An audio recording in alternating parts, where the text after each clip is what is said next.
Everyone আসসালামু আলাইকুম। আপনারা সবাই কেমন আছেন? আশা করি ভালো। সো দেখতে পাচ্ছেন এটা হলো আমি উপরে যে ওদের যে বক্সটা আছে না ওটা নামাই ফেলছি। আমি আজকে ফার্ম পরিষ্কার করতেছি। সো এইটা হলো এই যে ওদের বেবি দেখতে পাচ্ছেন, এটা মাশাআল্লাহ মাশাআল্লাহ মাশাআল্লাহ বলবেন। সো এই যেটা বেবি, আজকের ভিডিওর টপিক হলো যে আপনার এই পাখির, কোকাটেল পাখির, বিশেষ করে কোকাটেল পাখির বক্সের ভিতরে কি নেস্টিং ম্যাটেরিয়াল দিবেন এবং বাচ্চারা ফোটার পরে কতদিন পর আপনারা এটা পরিষ্কার করে দিবেন, আর পরিষ্কার করার সময় কি কি দিবেন যাতে বাচ্চারা সুস্থ সবল থাকে। আজকের ভিডিওর টপিকটা হলো এইটা। তো সবার আগে দেখতে পাচ্ছেন এই হলো বড়টা আর ওইটা হলো ছোটটা। দুইটা বেবি ফুটছে এবার। ওরা চারটা ডিম পারছিল, তার মধ্যে তিনটা বাচ্চা ফুটছিল, একটা বাচ্চা ছোটবেলায় মারা গেছে, একদম ছোট থাকতেই মারা গেছে, ডিম থাকতেই মারা গেছে। আর আরেকটা ডিম ফার্টাইল ছিল না, ওটা ফুটে নাই। এই দুইটাই ফুটছে, ওরা দুজন বড় হয়ে গেছে মাশাল্লাহ। সো আমি যদি ওদের একটু হাতে নিই, সবার আগে তো করতে হবে কি, এই যে এরকম একটা সুন্দর একটা কিছু নেবেন, একটা টিস্যু বা কিছু দিয়ে ওদেরকে থাকার জায়গার আগে সবার আগে এখান থেকে সরাই ফেলবেন ফ্রেশ জায়গায়। সো দেখতে পাচ্ছেন এই যে ওরা কিন্তু মাশাআল্লাহ, এই যে পাখনা কিন্তু হওয়া শুরু হয়েছে। ওদের বয়স আজকে হলো মনে হয় 5-7 দিন হবে।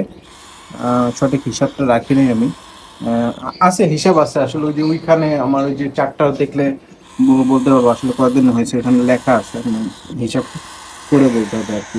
হবে এরকমই হবে, 5-7 দিন হবে। সো এখন দেখতে পাচ্ছেন ওদের কিন্তু এই যে কফ ভরা আছে, খাবার কিন্তু পেট ভরা। সব ফুড যেগুলা এইসব খাবার এগুলো নিয়ে আগে ভিডিও করা আছে, ও ডেসক্রিপশনে লিঙ্ক দিয়ে দেবো, দেখে ফেলবেন। সো মেন টপিকে চলে আসি। সো এইখানে দেখতে পাচ্ছেন যে এই মোটামুটি ভালোই ময়লা হয়েছে কিন্তু, হ্যাঁ।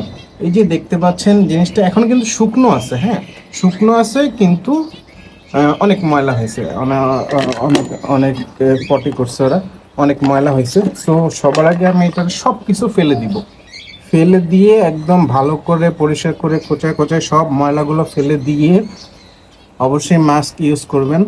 ফেলে দিয়ে হাইজিন মেনটেন করা ওদের জন্য যেমন ইম্পর্টেন্ট, আপনার নিজের জন্য ইম্পর্টেন্ট। সো সবার আগে এগুলো ফেলে দিই, ফেলে দিয়ে আমি আপনাকে দেখাচ্ছি কি কি করবেন। সো দেখতে পাচ্ছেন এই যে আমি পরিষ্কার করে ফেলছি, একদম ভিতরে সব ময়লা পরিষ্কার করে একদম সব কিছু বাইরে ফেলে দিছি। সো এখন আপনাদের কাজ হলো এই যে দেখতে পাচ্ছেন, এই যে এটা হলো কি দেখতে মাটির মতো মনে হচ্ছে, একটু সাথে মানে ফুল রোদের দেওয়া নেই, তবে মোটামুটি শুকনোই আছে।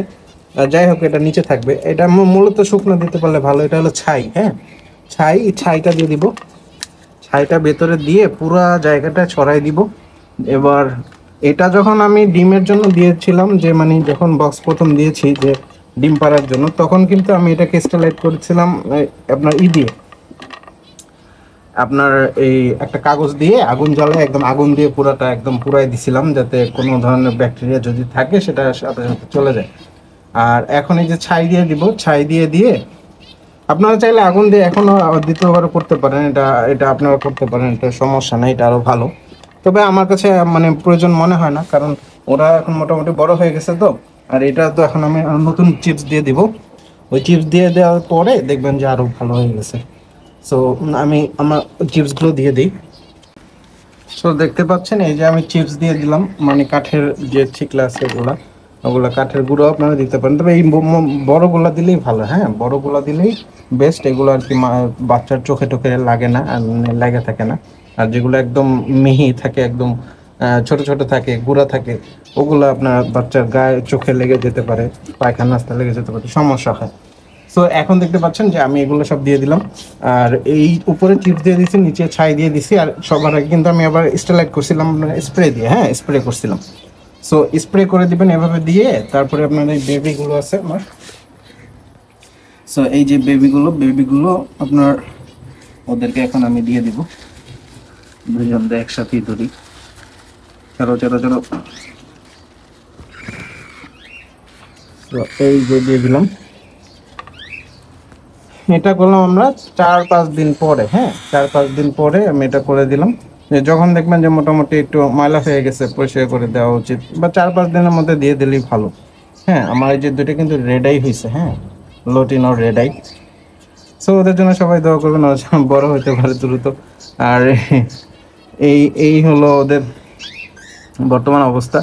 সো ভিডিওটা আজকে এই পর্যন্তই রাখবো, এখন আমি ওদেরকে দিয়ে দিই, আর ডিস্টার্ব করবো না, কারণ ওদের বাবা মা উপর থেকে দেখতেছে আমাদের, কখন মাইন্ড ট্রেড দেয় ঠিক নেই।